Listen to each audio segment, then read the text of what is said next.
Olá, graça, paz e misericórdia da parte daquele que vive e reina pelos séculos dos séculos. Eu sou Erivelto Soares e você está no canal Escatologia Plena, um canal de estudos da escatologia consumada, do preterismo completo do Brasil, hein? Olha só que maravilha! Estamos aqui com mais uma de nossas reflexões maravilhosas que faz com que a gente possa compreender de forma aprofundada que as questões escatológicas se refiram, na verdade, a consumação de uma era, tá certo? Consumação da dispensação mosaica. Tudo aquilo que se refere à vinda de Jesus e a consumação do século se deu em 70, com a queda de Jerusalém. É um assunto complexo, realmente, para aqueles que estudam a escatologia consumada na linha da tradição. A tradição que aponta questões da volta de Jesus para os nossos dias, para os nossos tempos, uma vez agora vivenciando esse caos devido à pandemia do Covid-19, isso se torna cada vez mais acentuado, né? E temos visto muitos irmãos estudantes apontando as questões de nossos tempos com a consumação registrada em Mateus capítulo 24, Marcos 13, Lucas 21 e Apocalipse. E isso não procede, tá certo? Quando falamos que a escatologia consumada, que Jesus já viu em 70, é comum as pessoas apontarem sempre fatos que não correspondam a essa declaração que fazemos da vinda ter acontecido. E um dos pontos apontados é que Mateus capítulo 24 está dividido em duas partes.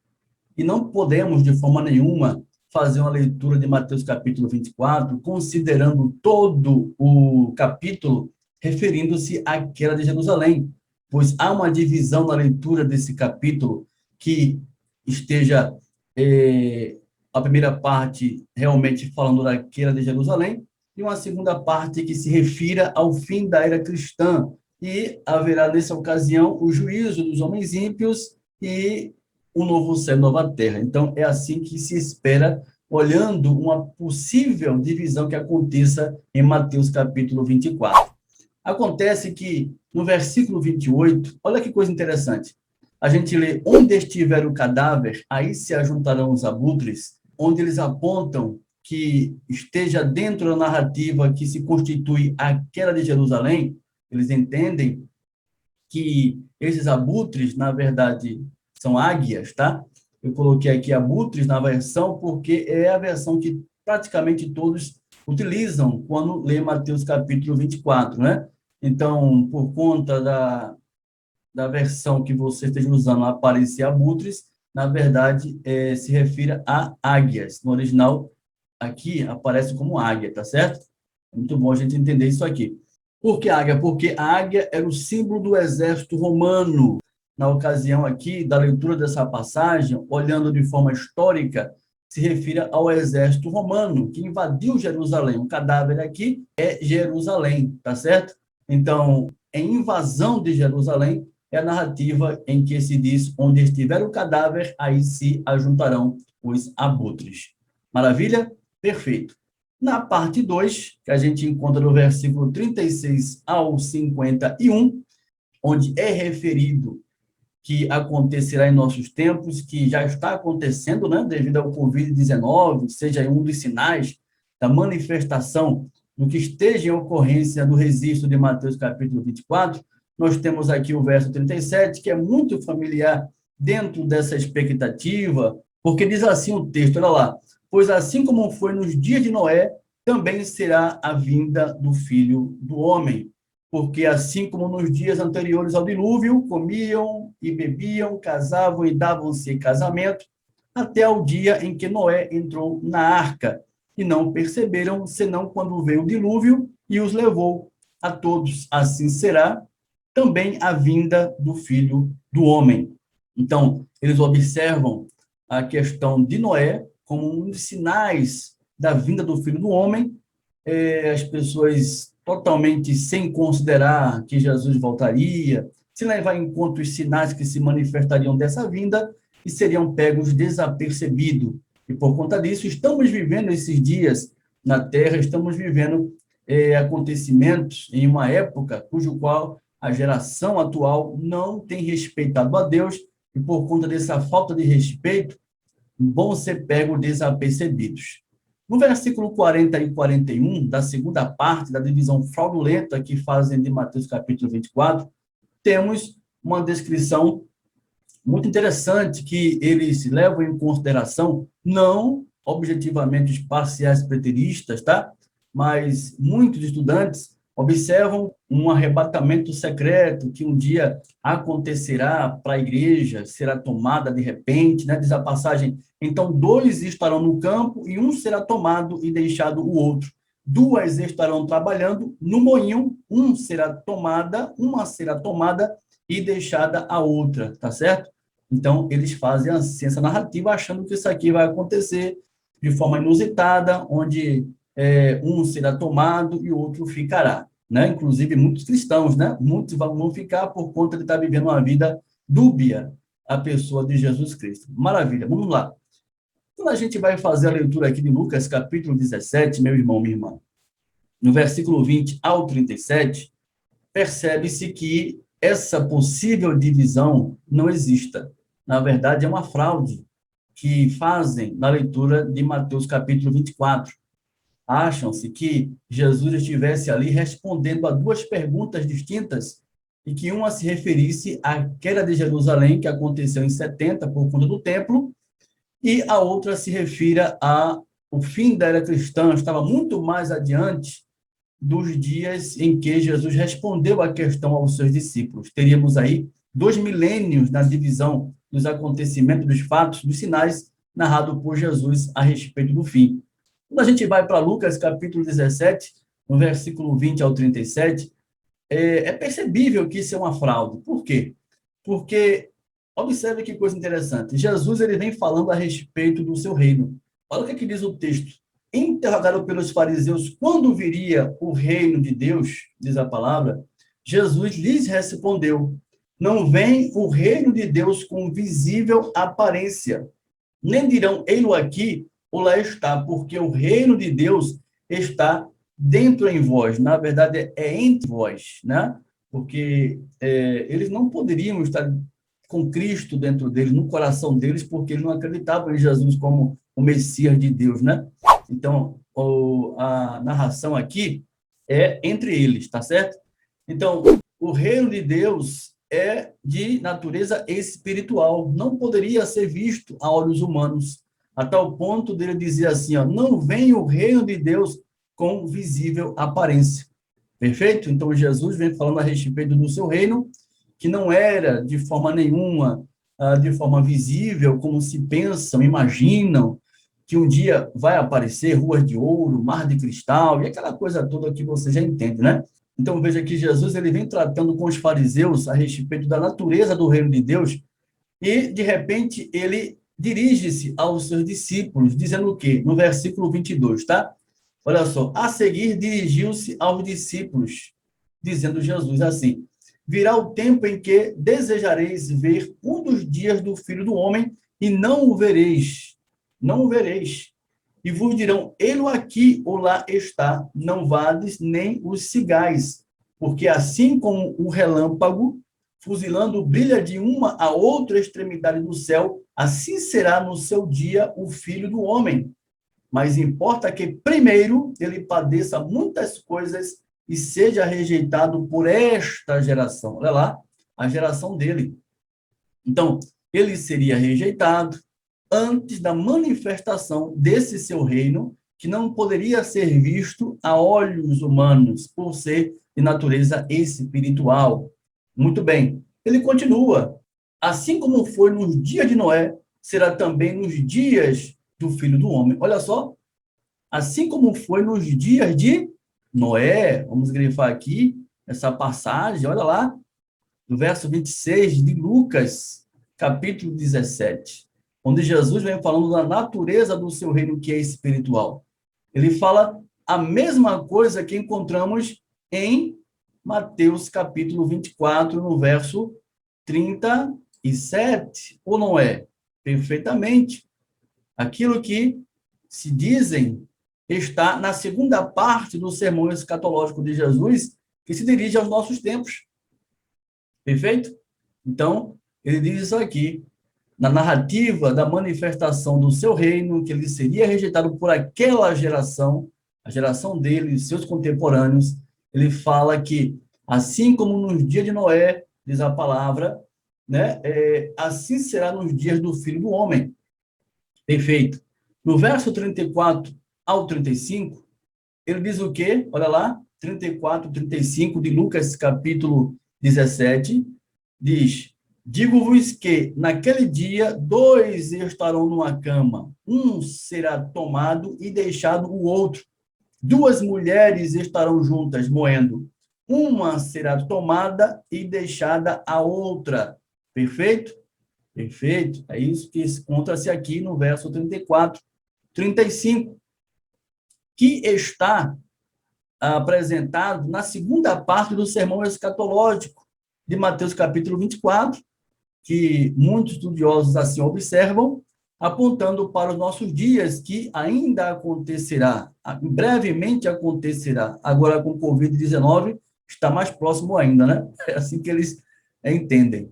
Pois bem, no verso 37, olha lá agora, no verso 37 de Lucas 17, onde Jesus vem falando acerca do seu reino, que é de natureza espiritual, tá certo? Que não poderia ser identificável a olhos humanos, a gente encontra o quê? Jesus falou o quê? Olha lá, Lucas 17, verso 37. Então lhe perguntaram, os discípulos perguntaram a Jesus: onde será isso, Senhor? Onde será isso? Onde essas coisas sucederão? Respondendo às questões dos sinais que se manifestariam antes do reino, que é de natureza espiritual, ser implantado. Os discípulos perguntam, né? Porque Jesus vem falando acerca de, assim como no dia de Noé, aconteceriam também naqueles dias, né? Ele fala do dia de Ló, ele vem falando acerca daquele que estiver no eirado, não desça para tirar alguma coisa da sua casa. As mesmas coisas que a gente lê como os sinais do fim, narrada em Mateus capítulo 24, no versículo 3 em diante.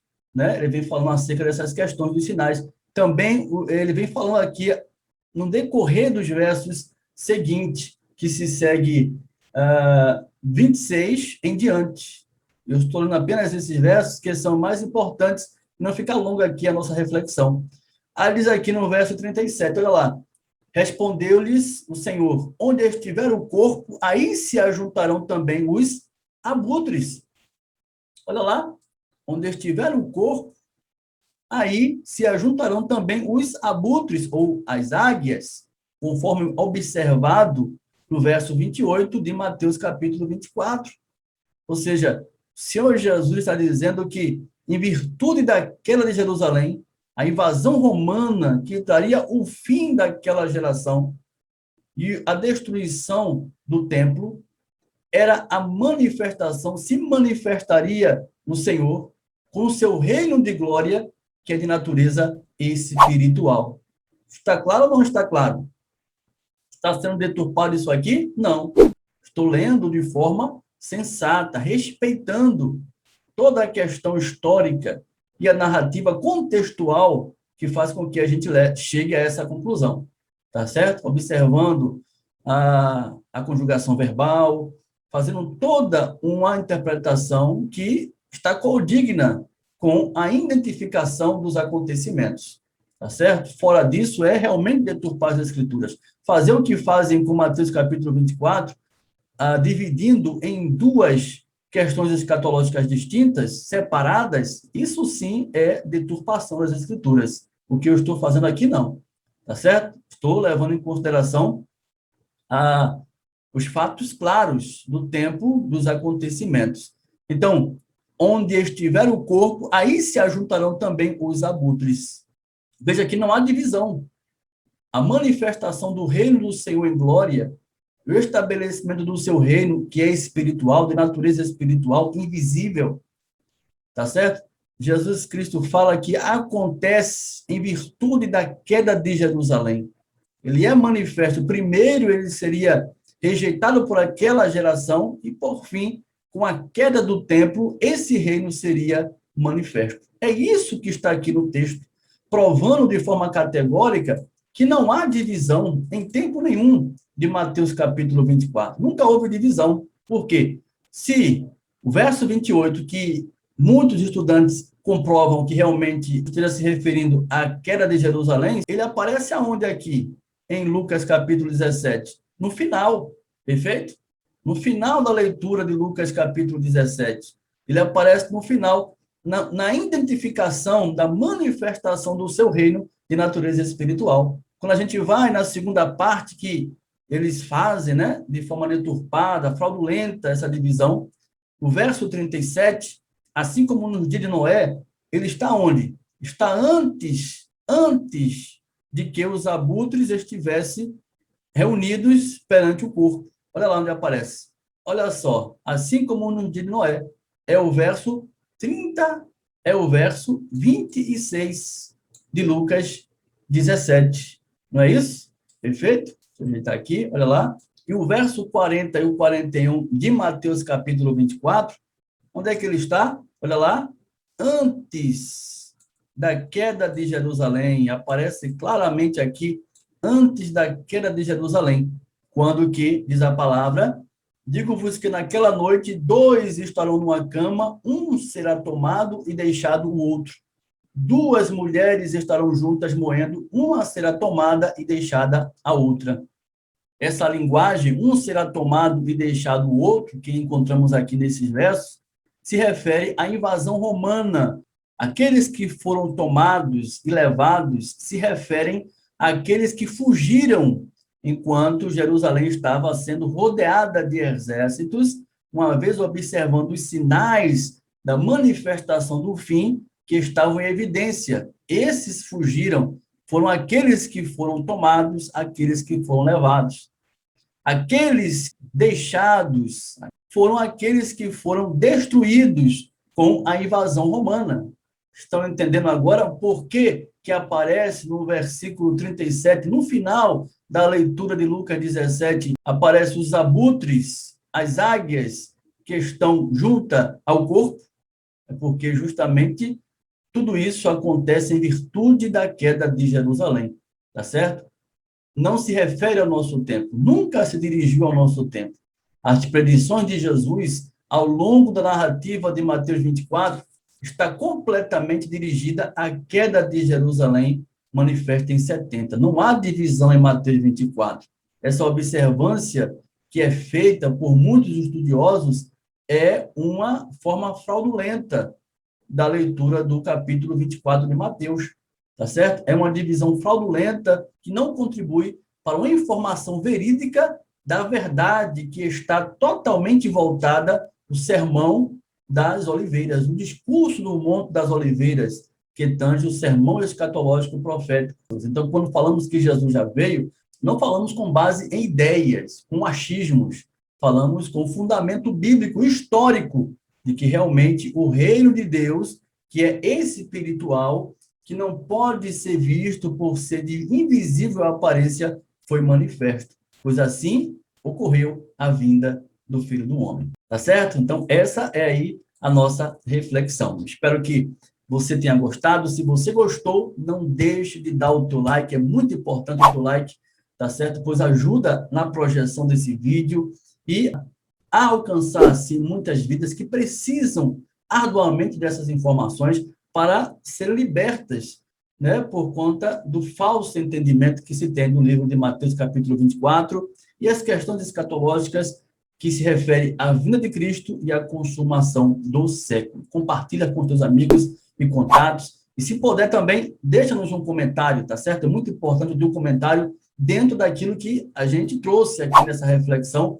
Você que ainda é cético quanto a essa questão que Jesus realmente já tenha vindo em 70, eu queria que você me respondesse aqui essa questão. E aí, se há divisão realmente em Mateus capítulo 24, e se a pessoa continua rebelde quanto a essa questão apontada, ainda que a gente tenha aprovado, mas a pessoa continua na rebeldia toda, dizendo que há separação, me diga como é que você interpreta aí Lucas capítulo 17, tá certo? No versículo 20 ao 37, que eu quero aqui ver a tua pontuação dentro dessa passagem e eu fazer o contraponto para a glória do nosso Deus, tá certo? Estou esperando, então, o teu comentário, tá certo? Mais uma vez, gratidão a todos vocês, fiquem na paz de Cristo e até a próxima oportunidade, querendo Deus, em nome de Jesus. Graça e paz!